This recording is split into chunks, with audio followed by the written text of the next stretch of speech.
So the Pentagon just summoned the CEO of Anthropic, the company that makes Claude, to a meeting tomorrow, and the insiders are calling it an ultimatum. Now, if you don't know what any of that means, don't worry. By the end of this video, you're going to understand exactly what's happening, why the US military is threatening one of the biggest AI companies in the world, and how and why this affects anyone who is using AI, including us, right? And here's the short version. The government paid for 4 AI companies $200 million each to build them AI tools. 3 of them said, yes, sir, do whatever you want with these. One of them, Anthropic, said almost anything, but we have 2 lines that we won't cross. And now the Pentagon is threatening to treat them the same way they treat Chinese companies like Huawei. Now, let me show you exactly what's going on. So let's go through the timeline of events here because I think it's pretty interesting. So it all started in late 2024 where Anthropic partners with Palantir to deploy Claude on classified networks up to secret level. Now, Claude becomes the first frontier AI model operating inside classified military systems. No other lab, not OpenAI, Google, or XAI has achieved this. And if you don't know what Palantir is, they're basically the Pentagon's favorite data company. They collect everything from satellite data to battlefield intelligence. Anthropic puts Claude on their platform, and Claude becomes the first major AI model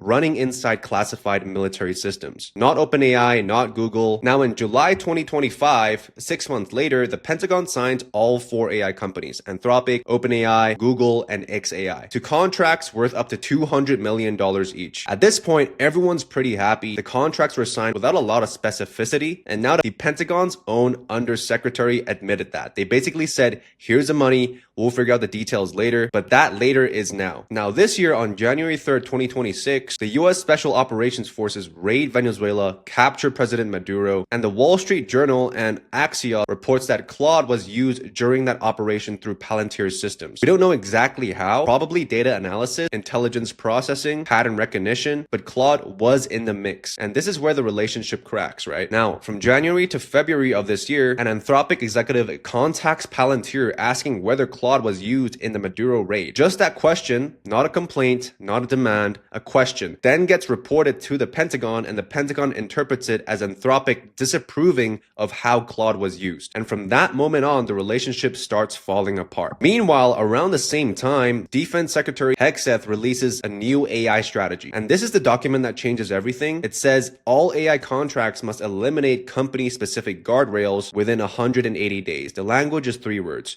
Any lawful use, that means the Pentagon decides what Claude does, not Anthropic. And this is the clause that the other 3 companies agreed to, but Anthropic won't. And from February 5th to the 17th of February of this year, Anthropic releases Claude Opus 4.6 and Sonnet 4.6, 2 of their most powerful models ever released. Opus 4.6 can run teams of AI agents that split up work and operate in parallel. Think of it like a manager delegating tasks for a team, except the whole team is AI. 2 weeks later, Sonnet 4.6, and it can use a computer at almost human level, navigating apps, filling out forms, working across different systems. And these are exactly the capabilities the military wants. Better Claude gets at doing complex work autonomously, the more the Pentagon wants unrestricted access. Now, fast forward to this week, everything escalates. Today, Daily Beast reports Hegseth is summoning Dario to an ultimatum meeting on Tuesday, and defense officials are saying the negotiations have shown no progress and they're on the verge of breaking down.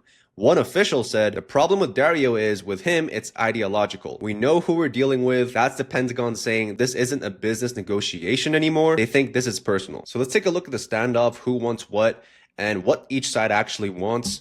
So the Pentagon's position is pretty straightforward. They want AI available for any lawful purpose, no restrictions from the company. They want the military, not the AI company. And their argument is basically, we're the United States military. We don't let a vendor tell us what we can and can't do with something we paid for. But on the other hand, Anthropic's position is also straightforward. And honestly, it's narrower than most people think. They're not saying no to military use because they're already on classified networks and they already support intelligence work. They've said they support national defense, and here's a quote, in all ways except those which would make us more like autocratic adversaries. So they have 2 specific red lines. That's it, 2. So here are the 2 red lines. Number 1, no mass surveillance of Americans. They don't want Claude used to spy on US citizens at scale. Now, this sounds simple, but here's where it gets a little complicated, and this is the part that most people miss. After Snowden, the government argued that collecting metadata, who you called, when, for how long, wasn't really surveillance because they weren't reading your actual conversations. That was when humans were doing the searching. Now, imagine you hand the same data to an AI that can process millions of records in seconds, map entire social networks, and flag people of interest. Is that surveillance? Legally, it's a gray area, and the Pentagon knows it. And the second red line is fully autonomous weapons, meaning systems that can select a target and fire without a human making the final call. Now, Anthropic defines this narrowly. The system has to actually pull the trigger without human involvement, but look at what Israel is doing with their AI systems called Lavender and Gospel. AI generates massive target lists. Here are the people we think should be bombed. A human operator approves the list, so there's technically human oversight, right? But the AI is the one deciding who's on the list. So where's the line? If Claude is processing intelligence and surfacing persons of interest, is that targeting? Is that a weapon? That's the gray zone this whole fight is really about. So let's take a look at the key quotes here on the Pentagon side, and let's take a look at the language that the Pentagon is using. That's not negotiation language, that's an ultimatum language, right? And then the problem with Dario is with him, it's ideological. We know who we're dealing with. They're framing this as Dario being unreasonable because of his beliefs, not because of his business disagreement. While on the Anthropic side, let's compare the language difference here. We are having productive conversations in good faith, and Dario's own words, democracies have a legitimate interest in AI military tools, but we should do so carefully within limits. He's not anti-military, and he's not anti-government. He's saying there should be limits, and the Pentagon's response is essentially no, there shouldn't be. And this leads us to the leverage point, right? The Pentagon can label Anthropic a supply chain risk. That's literally the Huawei treatment. They can terminate the contract, and they can point to the other three companies and say, we have alternatives. But Anthropic has leverage as well. Claude is the only frontier AI model on classified networks. They were first, they're already embedded. The Pentagon's own people are using Claude inside classified systems right now. Ripping that out and replacing it is not a quick swap. That's months of reintegration, recertification, security reviews. Take a look at the gray zone, why the red lines blur here. The Pentagon argues that there is considerable gray area around Anthropic's restrictions and that it's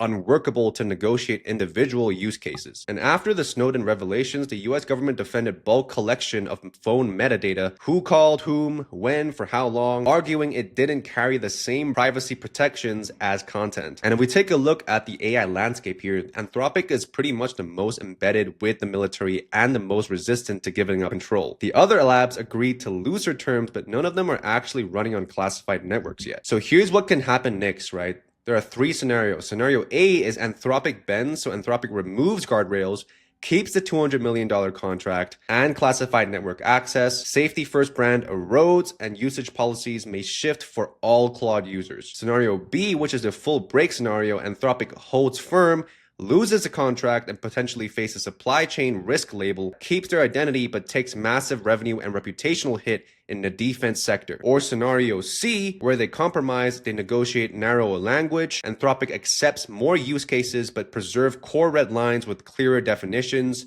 which is most likely but hardest to execute. And here's an expert review from Michael Horowitz here, from former Pentagon AI and emerging tech policy lead from the University of Pennsylvania. I quote that I would be surprised if Anthropic models were the right ones to use for lethal autonomous weapons systems right now, since the algorithms for that will be more bespoke than Claude's.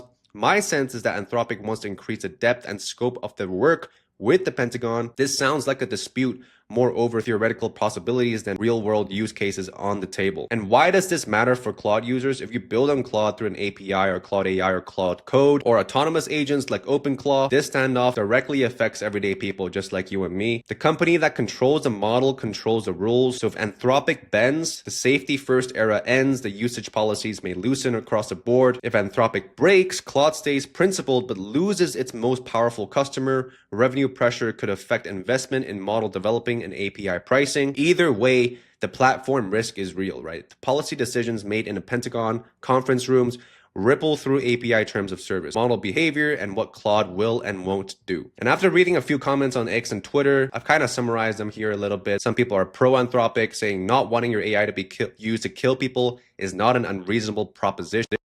When someone follows an idea instead of money, they are harder to control, while the smaller batch of people are saying you never pick a fight with the government. It mostly never ends well for the business owner. Dario shouldn't have taken the defense contract in the first place. All the big tech companies had a meeting like this, and the only reason they got to be a monopoly is because they said yes to the Pentagon. So here's where we are. 3 AI companies fell in line, one is holding out, and tomorrow the CEO of that company walks into the Pentagon for what insiders are calling, and I'm quoting here, a shit or get off the... And that's where we are with AI right now. The company that makes the tools that millions of people build on, including me, I run my entire business on Claude and OpenClaw, is being told, drop your safety rules or we cut you off. Whatever happens in the meeting tomorrow changes to the trajectory of AI. I'll cover the outcome as soon as we know, so make sure you're subscribed so we don't miss it. And if you're building on Claude or any AI tool and want to stay ahead of how these shifts affect your business, Claude Club, which is my free community, is where we break this all down in real time. The link is in the description below. And if you enjoyed this video and found some value in this video today, give this video a like, comment, and subscribe, and I'll see you in the next video.